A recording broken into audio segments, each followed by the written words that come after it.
अरे कहवा लगवल बाबा मामा महुलिया, कहवा लगवल बसवारी। अरे कहवा लगवल पापया मामा महुलिया, कहवा लगवल बसवारी।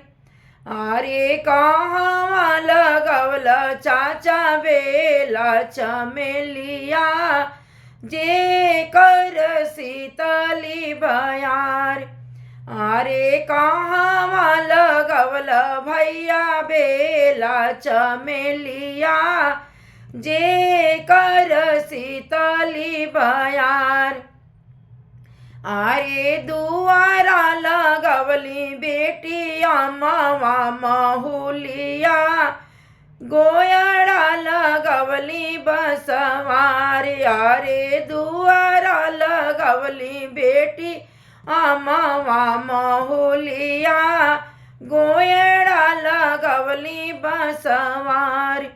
अरे आंगना लगवली बेटी बेलिया चमेलिया, जे कर शीतली बयार।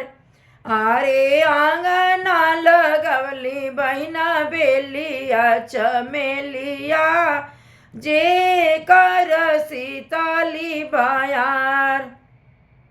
अरे कहवा ही बोले बाबा सुगना पपिहारा, कहवा ही बोले लकाग।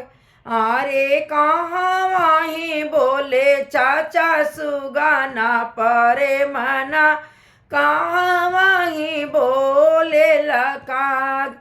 अरे कहवा ही बोले चाचा काला भंवरवा, जे कर बोली ना सोहाय। अरे कहवा ही बोले भैया काला भंवरवा, जे कर बोली ना सोहाय। अरे दुआरा पे बोले बेटी सुगना पपिहारा, खिड़की पे बोले लकाग। अरे दुआरा पर बोले बेटी सुगना पपिहारा, खिड़की पर बोले लकाग। अरे आंगना में गूंजे बेटी काला भंवरवा, जे कर बोली ना सोहाय। अरे आंगना में गूंजे बहिना काला भंवरवा, जे कर बोली ना सोहाय।